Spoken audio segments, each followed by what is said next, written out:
بینہما، حضور کے خطبہ جمعہ کے دو حصے ہوتے تھے، دو خطبے ہوتے تھے جس کے درمیان آپ تھوڑی دیر کے لیے بیٹھتے تھے، جیسے ہمارے خطیب بیٹھتے۔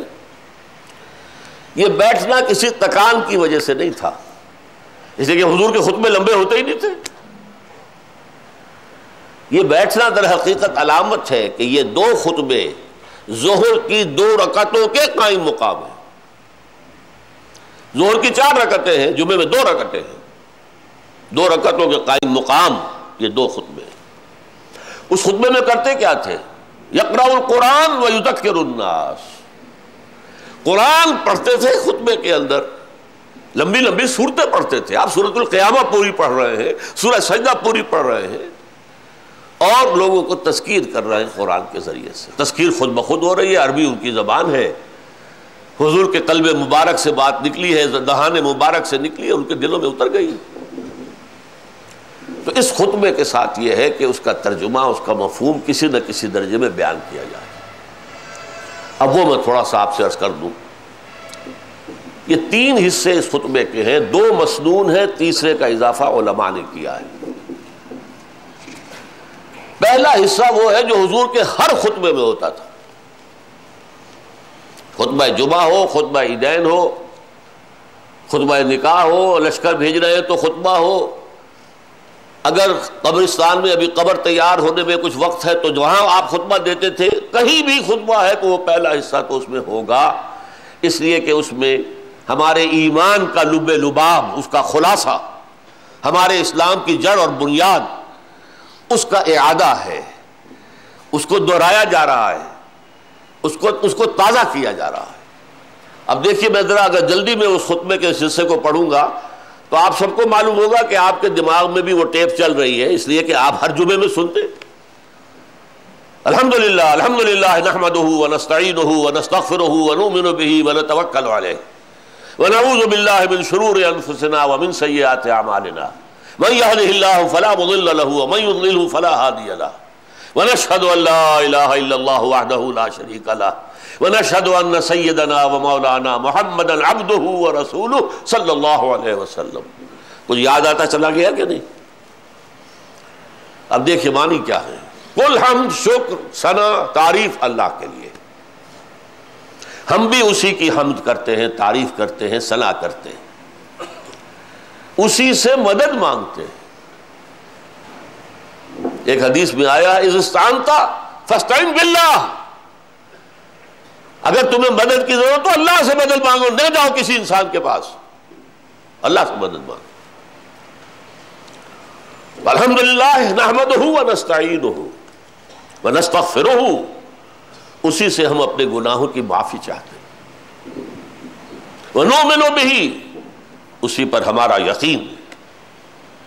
وَنَتَوَكَّلُ عَلَيْهِ، اسی پر ہمارا توکل ہے، دار و مدار ہے، انحصار ہے۔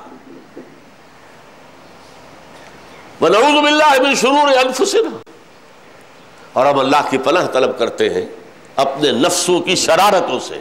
یہ نفس جس کے بارے میں قرآن میں کہا گیا اِنَّ النَّفْسَ لَأَمَّارَةٌ بِالسُّوءِ، اس کی شرارتوں سے اللہ کی پناہ طلب کرتے ہیں۔ وَمِن سَيِّئَاتِ أَعْمَالِنَا، اپنے برے کرتوتوں کے عذاب سے بھی اللہ کی پناہ چاہتے ہیں۔ مَن يَهْدِهِ اللَّهُ فَلَا مُضِلَّ لَهُ، جس کو اللہ نے ہدایت دے دی اس کو کوئی گمراہ نہیں کر سکتا۔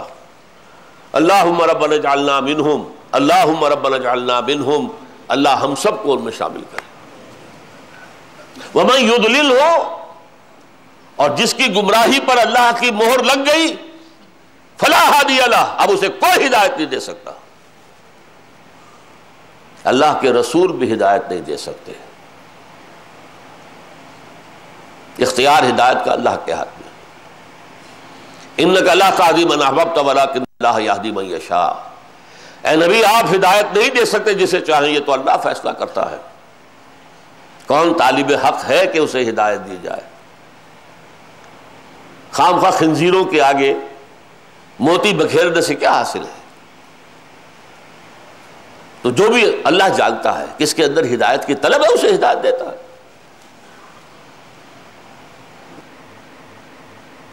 وَمَن يُضْلِلْهُ فَلَا هَادِيَ لَهُ، جس کو اللہ گمراہ کر دے اس کو کوئی ہدایت دینے والا نہیں. اللہم ربنا لا تجعلنا معہم، اے اللہ ہم میں سے کسی کو ان میں شامل نہ کر دیجیے.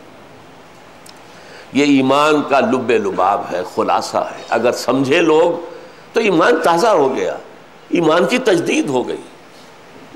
اس کے بعد اسلام کی جڑ اور بنیاد، نشہد ان لا الہ الا اللہ وحدہ لا شریک لہ، ہم سب گواہ ہیں اس پر کہ اللہ کے سوا کوئی معبود نہیں، وہ اکیلا ہے، اس کا کوئی شریک نہیں. اور ہم سب گواہ ہیں اس پر ونشہد ان محمدا عبدہ ورسولہ، ہم گواہ ہیں اس پر کہ محمد اس کے بندے اور رسول ہیں صلی اللہ علیہ وسلم. اس کو میں نے کیا کہا؟ یہ اسلام کی جڑ اور بنیاد ہے. ایمان وہ تھا، وہ کیفیات اندرونی، قلبی، نفسیاتی، توکل، یقین، استعانت اللہ سے. اور یہ اسلام کی جڑ اور بنیاد ہے کہ کوئی ہندو ہو، کوئی سکھ ہو، کوئی کافر ہو، کوئی عیسائی ہو، کوئی یہودی ہو، ابھی کلمہ پڑھے اشہد ان لا الہ الا اللہ واشہد ان محمد رسول اللہ، وہ اسلام میں آ گئے. اسلام میں داخلے کا شاہ درا یہ کلمہ شہادت ہے. شاہ درا آپ جانتے ہیں، دلی والے جانتے ہیں، جمنا کے مغرب طرف، مغرب کی جانب جو ہے دلی ہے. جو سارے یو پی والے آتے ہیں وہ شاہدرہ سے گزر، شاہدرہ یعنی بڑا دروازہ، شاہدرہ بڑا دروازہ. دلی کا دروازہ وہ تھا کہ اس میں سے ہو کر دلی میں داخل ہو گئے. ایسا ہی شاہدرہ لاہور کے پار ہے. لاہور راوی کے جنوب میں ہے، جنوب مشرق میں. اور وہ شاہدرہ جو ہے، جو بھی اوپر سے آئے گا پنجاب کے حصے سے، سرحد سے، اس میں سے گزر کر آئے گا. اسلام کا شاہدرہ کلمہ شہادت، اشہد ان لا الہ الا اللہ واشہد ان محمد رسول اللہ. اب پہلے تم جو بھی کچھ تھے اب مسلمان ہو گئے. اس کے بعد حضور کے خطبے میں صرف 4 آیات شامل ہیں، صرف. اور 4 آیات میں بھی حضور نے انتخاب کیا ہے، 4 کا عدد نہیں ہے مطلوب. ایک سورہ آل عمران کے وسط سے، ایک سورہ نساء کی پہلی آیت، 2 سورہ احزاب سے. یہ کیوں؟ حالانکہ 4 آیتیں پڑھنی تھیں تو 4 آیتیں سب سے زیادہ متبرک، ثلث قرآن کے برابر جسے کہا گیا وہ سورہ اخلاص ہے. 4 آیتیں پڑھو اور تہائی قرآن کا ثواب مل گیا. 10 پارے پڑھنے کا جو ثواب ہے وہ یہ 4 آیتیں پڑھنے میں ہے. اور اگر سب سے زیادہ قرآن مجید کی جو اہم ترین صورت ہے، اساس القرآن، ام القرآن، سورہ فاتحہ ہے، وہ پڑھتے نہیں. موقع کی مناسبت سے 4 آیتیں تلاش کی. ان 4 میں کیا چیز ہے مشترک؟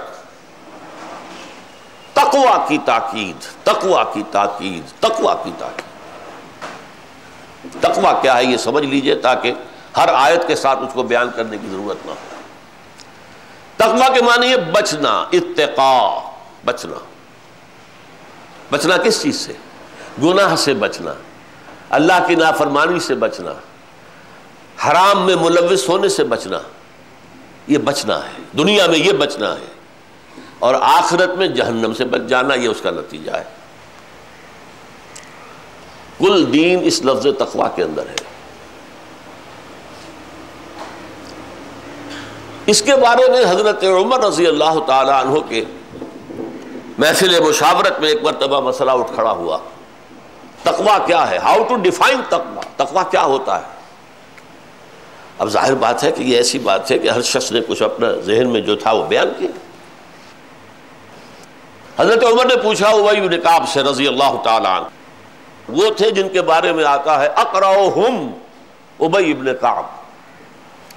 میرے صحابہ میں قرآن کا سب سے بڑا عالم ابی بن کعب ہے رضی اللہ تعالی عنہ. وہ خاموش بیٹھے رہے تھے. برتن جتنا بھرا ہو اتنا ہی خاموش ہوتا ہے، جتنا خالی ہو اتنا کھنکتا ہے. تو وہ علم میں بھرے ہوئے تھے. اب حضرت عمر نے خاص فرمائش کی کہ بھائی آپ فرمائیے تقویٰ کسے کہتے ہیں. اب انہوں نے کہا کہ امیر المومنین، اگر کسی شخص کو ایسے جنگل میں سے گزرنا پڑے جہاں کوئی پگڈنڈی